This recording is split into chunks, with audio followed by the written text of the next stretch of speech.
প্রিয় শিক্ষার্থীবৃন্দ, শুভ সকাল। পৌরনীতি ও সুশাসন প্রথম পত্রের অনলাইন ক্লাসে তোমাদের সবাইকে স্বাগত জানাচ্ছি। তোমাদের সাথে আছি আমি শাহ আদিউজ্জামান, প্রভাষক, রাষ্ট্রবিজ্ঞান বিভাগ, ঢাকা স্টেট কলেজ। অনলাইন ক্লাসের ধারাবাহিকতায় আজ পৌরনীতি ও সুশাসন প্রথম পত্রের সপ্তম অধ্যায় থেকে আলোচনা করতে যাচ্ছে। সপ্তম অধ্যায় সরকার কাঠামো নিয়ে আলোচনা করা আছে। অর্থাৎ পৌরনীতি ও সুশাসন প্রথম পত্রের যতগুলো অধ্যায় আছে তার ভিতরে অনেক বেশি গুরুত্বপূর্ণ এবং জ্ঞানমূলক যে বিষয়টা সেটা কিন্তু সপ্তম অধ্যায়ে রয়েছে। সুতরাং পুরো ক্লাসটাই মনোযোগ দিয়ে শুনবে আশা করি। রাষ্ট্রবিজ্ঞান বা পৌরনীতি ও সুশাসন এটার আলোচনার মূল কেন্দ্রবিন্দু হলো মানুষ এবং সমাজবদ্ধ মানুষের রাজনৈতিক জীবন। মানুষ রাষ্ট্রে বসবাস করে। অ্যারিস্টটল বলেছে মানুষ সামাজিক এবং রাজনৈতিক জীব। রাষ্ট্রবিজ্ঞানের প্রথম আলোচনার বিষয় হচ্ছে রাষ্ট্র। এই রাষ্ট্রের যে কাঠামো অর্থাৎ রাষ্ট্র যে যন্ত্রটা রয়েছে সেই রাষ্ট্রযন্ত্রটা কিভাবে চলে সেই বিষয়গুলো দেখব আজ। রাষ্ট্র কি তোমরা ইতিমধ্যে জেনেছ। রাষ্ট্র হচ্ছে একটা গতিশীল রাজনৈতিক প্রতিষ্ঠান। যদি সংক্ষেপে বলতে চাই, রাষ্ট্র চারটা উপাদানের সমষ্টি। আবার কেউ কেউ বলছে আইন বিভাগ, বিচার বিভাগ এবং শাসন বিভাগ, এই তিনটা বিভাগের সমন্বয়ই হচ্ছে রাষ্ট্র। যে যাই বলুক, রাষ্ট্র আমরা বলবো রাষ্ট্র হচ্ছে একটা রাজনৈতিক প্রতিষ্ঠান। আর এই রাষ্ট্র তার উদ্দেশ্য বাস্তবায়ন করার জন্য সরকার নিয়োগ করে থাকে। অর্থাৎ রাষ্ট্রের যে উদ্দেশ্য রয়েছে সেই উদ্দেশ্য বাস্তবায়ন সরকারের মাধ্যমে করে থাকে। সেই সব আলোচনায় যাব। এখন দেখব সপ্তম অধ্যায়ের কোন কোন বিষয়গুলো নিয়ে আমরা আলোচনা করব। অর্থাৎ প্রধান প্রধান যে শব্দসমূহ রয়েছে প্রত্যেকটা শব্দ অনেক বেশি গুরুত্বপূর্ণ, যেটা বাস্তব জীবনে অনেক বেশি গুরুত্বপূর্ণ ভূমিকা রাখবে। আশা করি পুরো বিষয়টা মনোযোগ দিয়ে শুনবে। ফিরে যাচ্ছে আলোচনায়। এই সপ্তম অধ্যায়ের প্রধান শব্দসমূহ প্রথমে পাব রাজতন্ত্র। এই রাজতন্ত্র কি? রাজতন্ত্রের ইংরেজি প্রতিশব্দ হচ্ছে মোনার্কি। এই রাজতন্ত্র হচ্ছে এমন এক ধরনের শাসন ব্যবস্থা যেখানে শাসক উত্তরাধিকার সূত্রে নির্বাচিত হয়।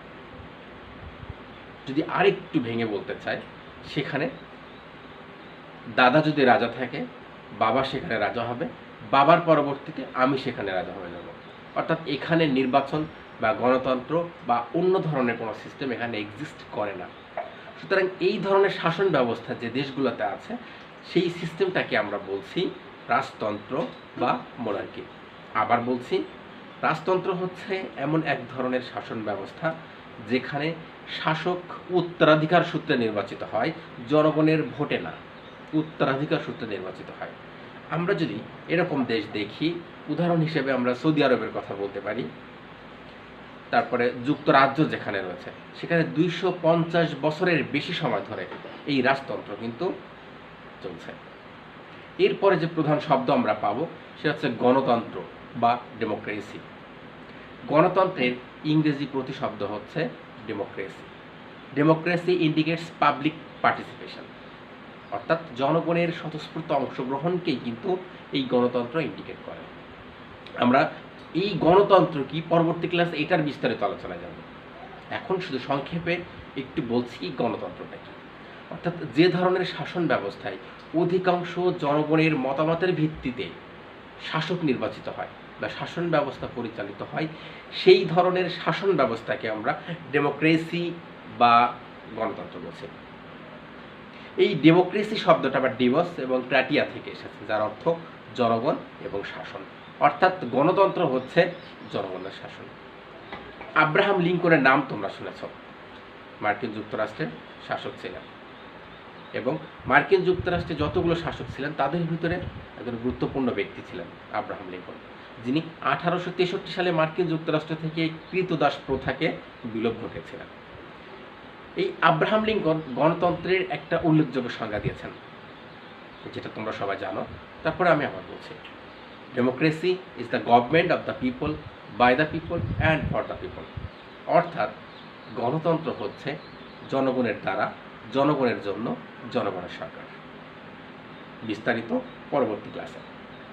এরপরে যে বিষয়টা আসবে অভিজাততন্ত্র। অভিজাততন্ত্রের ইংরেজি প্রতিশব্দ হচ্ছে অ্যারিস্টোক্রেসি। এই অভিজাততন্ত্রটা কি?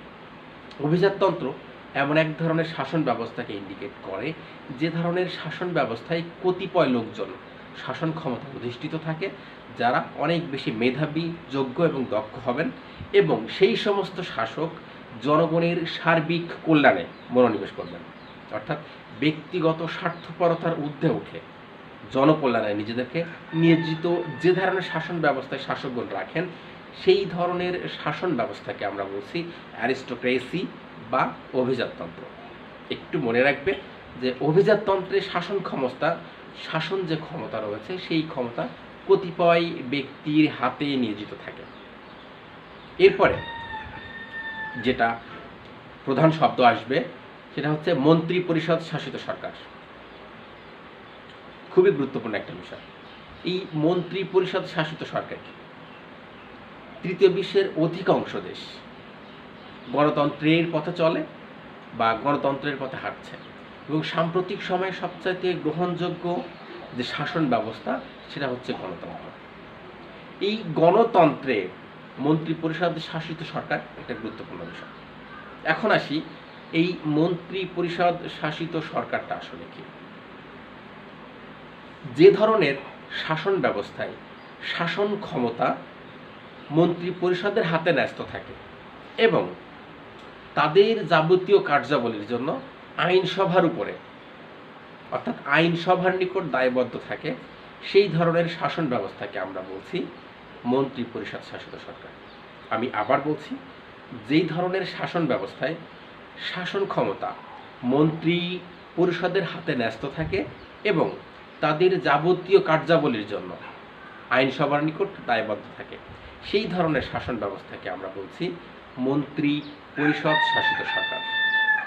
এরপরে যে গুরুত্বপূর্ণ বিষয় আসবে সেটা আইন বিভাগ বা লেজিসলেচার, যেটাকে আমরা বলছি। আমরা জানি সরকারের বিভাগ তিনটা। প্রত্যেকটা দেশের সরকারের তিনটা বিভাগ থাকে: এক্সিকিউটিভ, লেজিসলেচার অ্যান্ড জুডিশিয়ারি। এখন এই আইন বিভাগটা কি?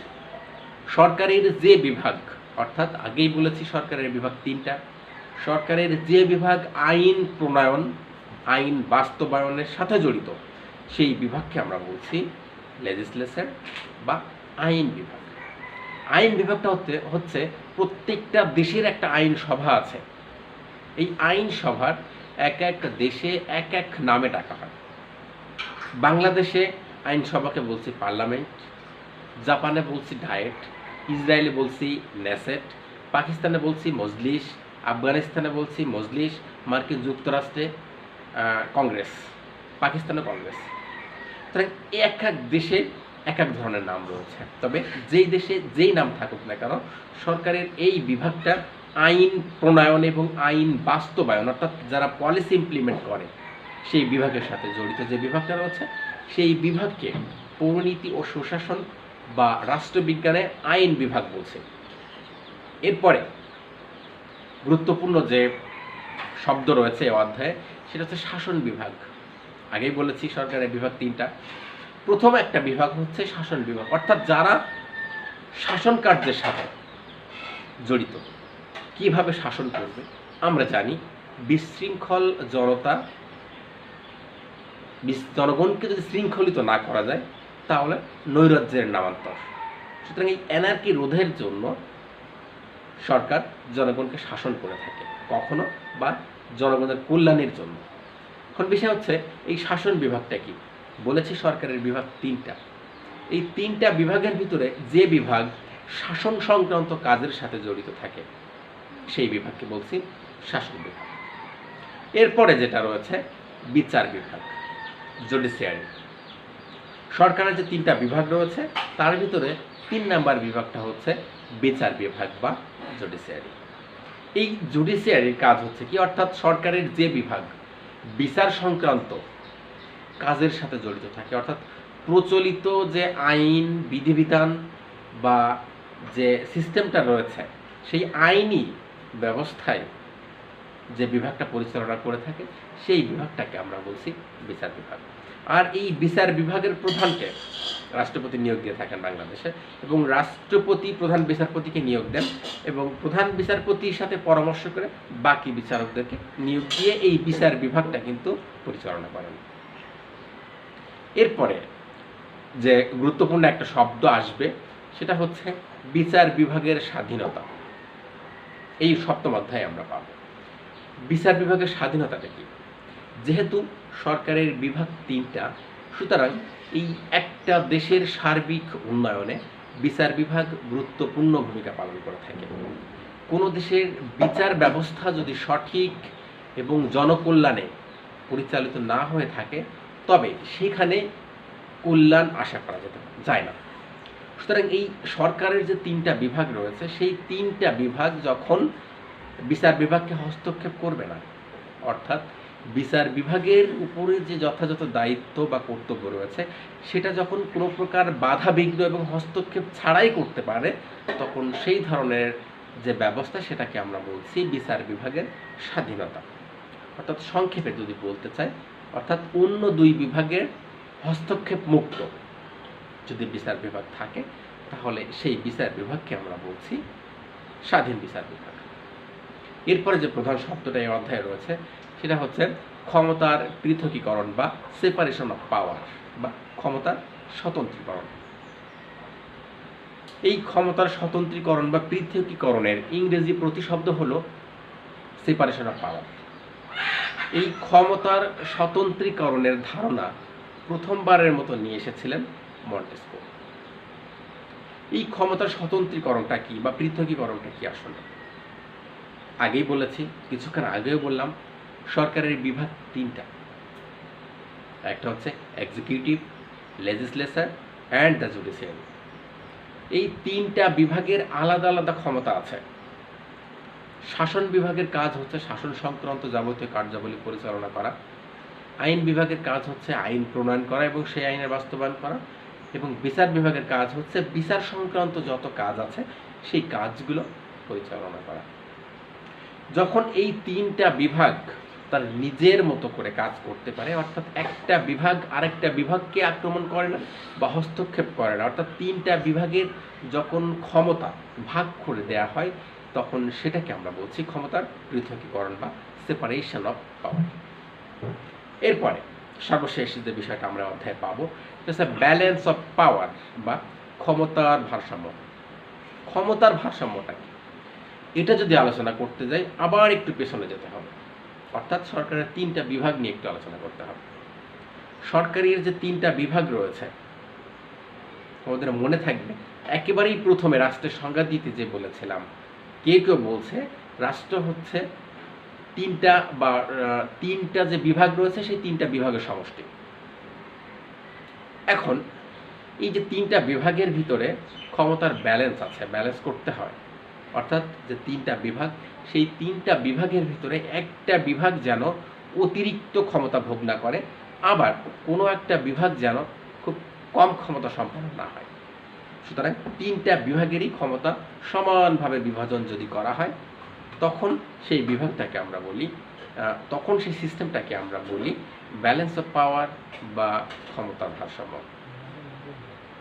তো বুঝতে পেরেছ, এই সপ্তম অধ্যায়ের মেইন যে বিষয়গুলো আমরা পড়ব আবার একটু সংক্ষেপে বলে যাই। রাজতন্ত্র সম্পর্কে আমরা জানব, গণতন্ত্র সম্পর্কে জানব, অভিজাততন্ত্র, মন্ত্রী পরিষদ শাসিত সরকার, আইন বিভাগ, শাসন বিভাগ, বিচার বিভাগ। বিচার বিভাগের স্বাধীনতা কি, ক্ষমতার পৃথকীকরণ এবং ক্ষমতার ভারসাম্য। এই মেইন শব্দগুলো কিন্তু এই অধ্যায়ে রয়েছে।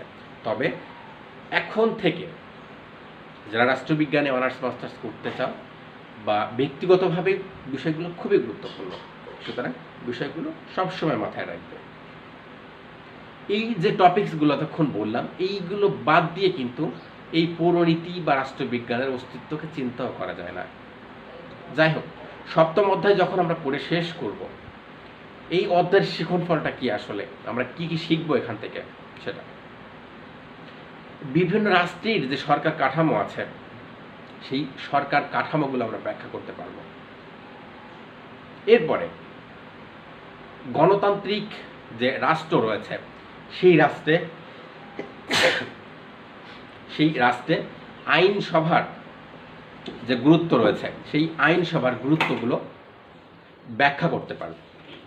এরপরে গণতান্ত্রিক রাষ্ট্রে শাসন বিভাগের কি ভূমিকা আছে সেই ভূমিকাটাও আমরা কিন্তু এই অধ্যায় শেষে বুঝতে পারব।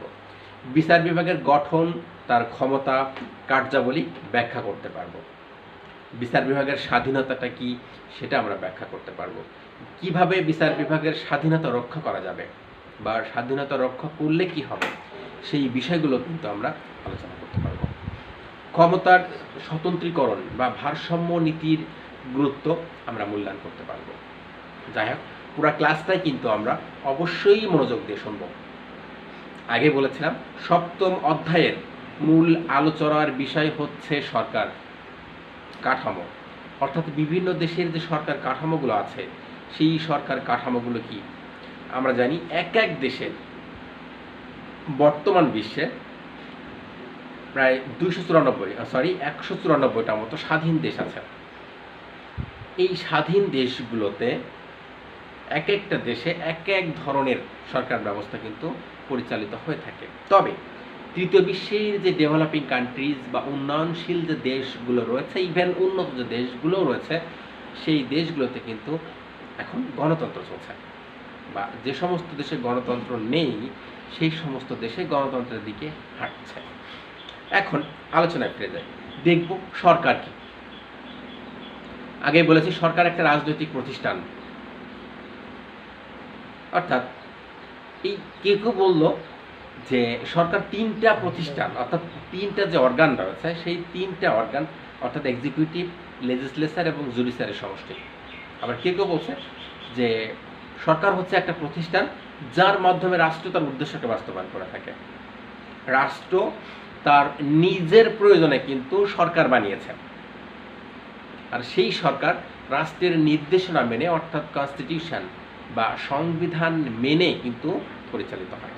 যদি আমরা সংক্ষেপে বলতে চাই রাষ্ট্র কি, তাহলে এভাবে বলবো, রাষ্ট্র হচ্ছে একটা রাজনৈতিক প্রতিষ্ঠান যেটা সংবিধান মেনে জনকল্যাণে পরিচালিত হয়, এটাকে আমরা বলছি সরকার। এখন এই সরকারের সংজ্ঞা দিতে যে দুইজন মনীষীর সংজ্ঞা আমরা বিশ্লেষণ করব। তোমরা নাম শুনে থাকবে, অধ্যাপক হ্যারাল্ড জেলাস্কি। উনি বলেছেন a government is a spokesman to the state, অর্থাৎ সরকার হচ্ছে একটা রাষ্ট্রের মুখপত্র।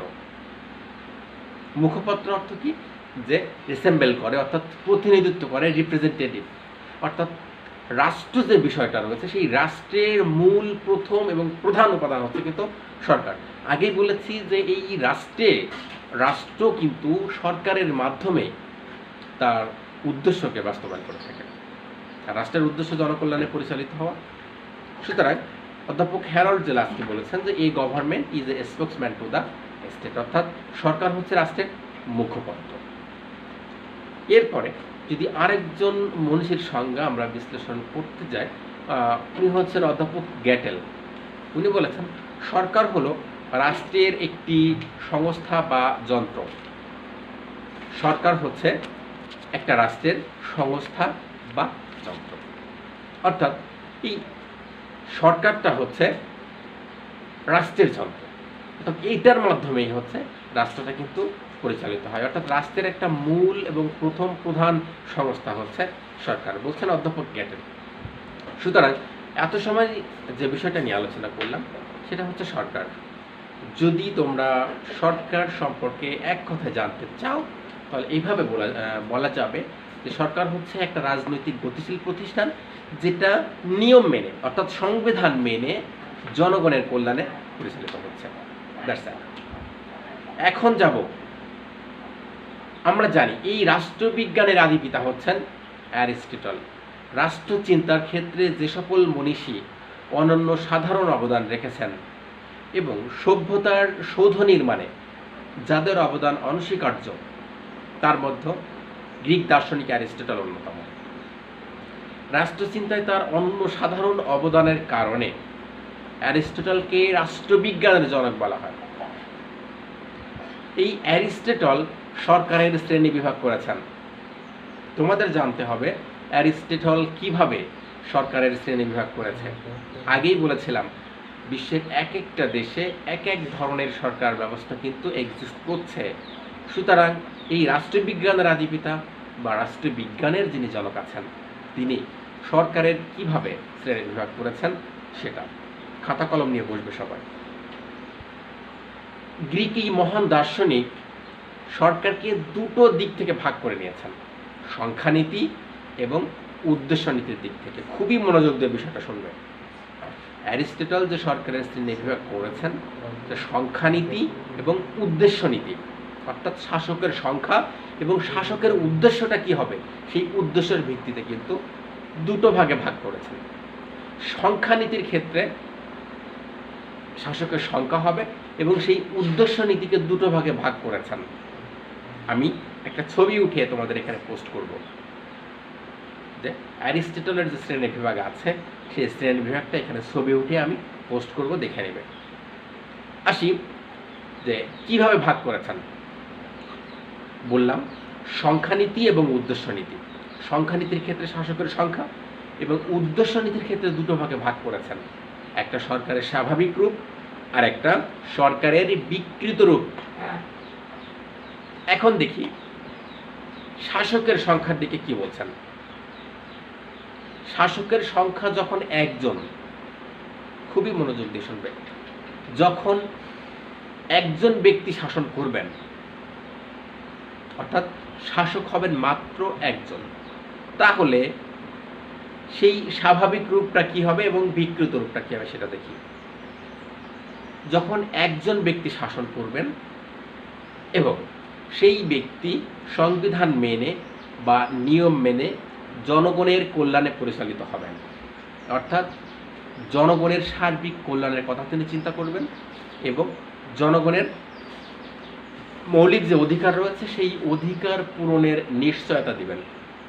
সর্বোপরি জনকল্যাণ বান্ধব একজন শাসক তিনি হবেন, অর্থাৎ জনগণের কথা যিনি ভাববেন, অর্থাৎ সুন্দরভাবে সুচারুভাবে শৃঙ্খলভাবে যিনি শাসন পরিচালনা করবেন, সেইটার স্বাভাবিক রূপ হচ্ছে রাজতন্ত্র। এখন এর বিকৃত রূপটা যদি আমরা দেখি, সেই বিকৃত রূপটা কি?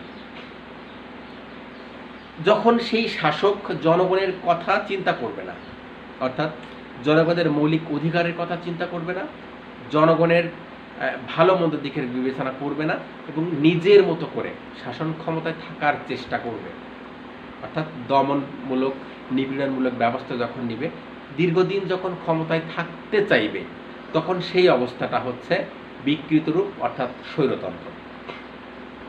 আশা করি বিষয়টা বুঝতে পেরেছ। আমি যদি এই বিষয়টা তোমাদেরকে একটু দেখাই তাহলে বুঝতে পারবে। এখানে যে বিষয়টা,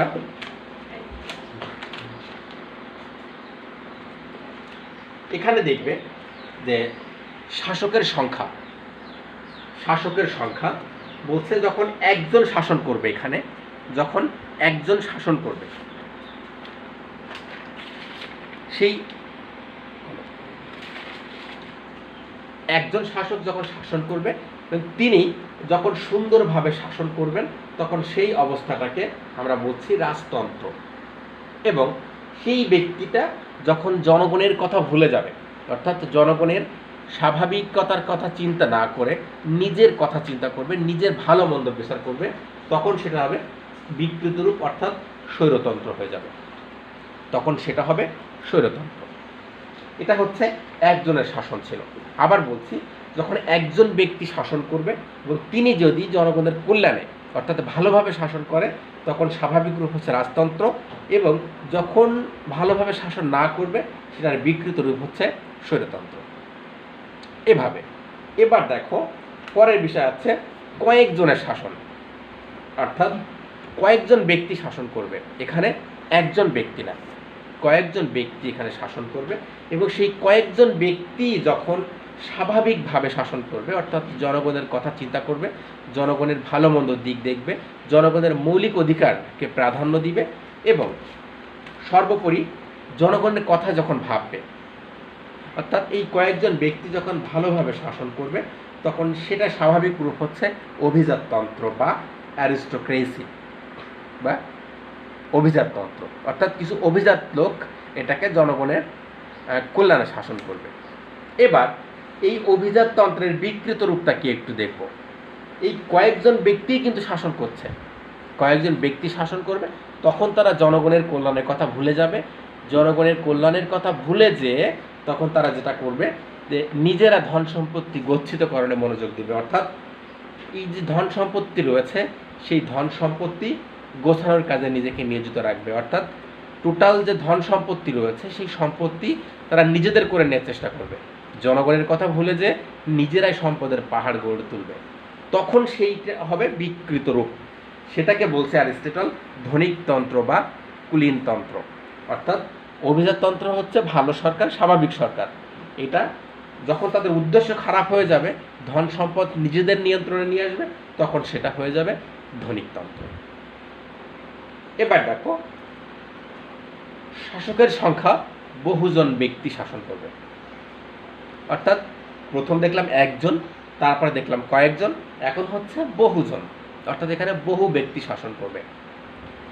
সেই বহু ব্যক্তি যখন ভালোভাবে শাসন করবে, জনগণের কথা চিন্তা করবে, মৌলিক অধিকারকে প্রাধান্য দিবে, সংবিধানকে মানবে, কি করলে জনগণের ভালো হবে, জনগণের কল্যাণ নিশ্চিত হবে, জনগণের নিরাপত্তা নিশ্চিত হবে, অর্থাৎ জনকল্যাণ বান্ধব যখন হবে এই কয়েকজন ব্যক্তি, সেটাকে অ্যারিস্টটল বলছে পলিটি বা মধ্যমতন্ত্র।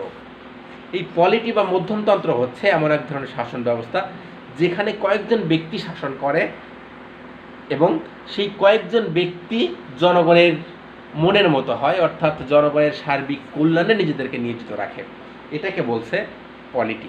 এই পলিটিতে সব ধরনের লোকের অংশগ্রহণের সুযোগ থাকে, এটা স্বাভাবিক রূপ।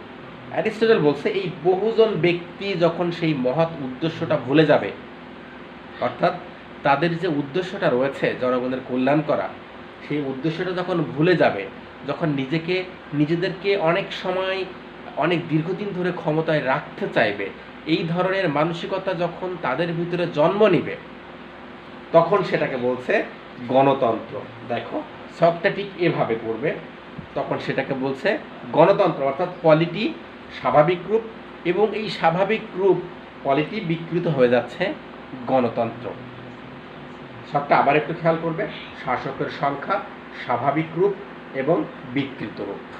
এভাবে একজন শাসন করবে, ভালোভাবে করলে রাজতন্ত্র, খারাপভাবে করলে সেটা হচ্ছে স্বৈরতন্ত্র। কয়েকজন ব্যক্তি করবে, ভালোভাবে যখন শাসন করবে অভিজাততন্ত্র, সেটা খারাপ হলে ধনিকতন্ত্র বা কুলীনতন্ত্র। বহুজন ব্যক্তি যখন ভালোভাবে শাসন করবে পলিটি এবং খারাপভাবে করলে গণতন্ত্র। সবটা দেখেছ। এখন বিষয় হচ্ছে অ্যারিস্টটলের মতে সবচাইতে গ্রহণযোগ্য এবং সর্বোত্তম সরকার হচ্ছে পলিটি। যে ছকটা তোমরা এত সময় দেখলে, সেই ছকে অ্যারিস্টটলের মতে সর্বোৎকৃষ্ট যে শাসন সেটা হচ্ছে পলিটি। কারণ অ্যারিস্টটল বলছে এই পলিটি এমন এক ধরনের শাসন ব্যবস্থা যে শাসন ব্যবস্থায় সমাজের সর্বস্তরের লোকের অংশগ্রহণের সুযোগ থাকছে, যেহেতু সেখানে সর্বস্তরের লোকজন অংশগ্রহণ করতে পারে এবং সেই সর্বস্তরের লোকজনে জনগণের কথা তারা চিন্তা করে, সুতরাং এটা হচ্ছে গ্রহণযোগ্য এবং ইফেক্টিভ গভর্নমেন্ট। আর মজার ব্যাপার হচ্ছে সাম্প্রতিক সময়ে সবচাইতে কার্যকরী যে শাসন ব্যবস্থা আমরা বলছি গণতন্ত্র, অ্যারিস্টটলের মতে সবচাইতে নিকৃষ্ট সরকার হচ্ছে অ্যারিস্টটলের মতে সবচাইতে নিকৃষ্ট সরকার হচ্ছে গণতন্ত্র। অ্যারিস্টটলের মতে এই গণতন্ত্রে সব ধরনের মানুষের সমাবেশ থাকে, অর্থাৎ এখানে অযোগ্য বা যোগ্য যে লোকগুলো রয়েছে সেই অযোগ্য লোকের সমাবেশ কিন্তু এখানে থাকে এবং যারা এখানে ক্ষমতায় থাকে তারা দীর্ঘদিন এই ক্ষমতাকে টিকিয়ে রাখার জন্য মরিয়া হয়ে যায়। সুতরাং তোমাদের এমসিকিউতে থাকবে অ্যারিস্টটলের মতে উৎকৃষ্ট সরকার হচ্ছে পলিটি এবং নিকৃষ্ট সরকার হচ্ছে গণতন্ত্র। এত সময় যে বিষয়গুলো নিয়ে আলোচনা আমরা করলাম সেটা হচ্ছে সপ্তম অধ্যায়ের কিছু গুরুত্বপূর্ণ বিষয় ছিল। এরপরে এই অধ্যায়ের সরকার কাঠামো, সেই সরকার কাঠামো এবং সরকার কি সেটা একটু দেখলাম, এবং অ্যারিস্টটলের মতে সরকারের শ্রেণী বিভাগ, অর্থাৎ অ্যারিস্টটল যে শ্রেণী বিভাগ করেছেন সরকারের সেটা দেখছেন। সামনের ক্লাসে গুরুত্বপূর্ণ বিষয়গুলো নিয়ে যাব। সামনের ক্লাসে দেখব গণতন্ত্র কি এবং এই গণতন্ত্রের কার্যকারিতা বা গণতন্ত্রের রক্ষা কবচগুলো কি। তত সময় সবাই ভালো থাকবে, দেখা হবে সামনের ক্লাসে। ধন্যবাদ সবাই।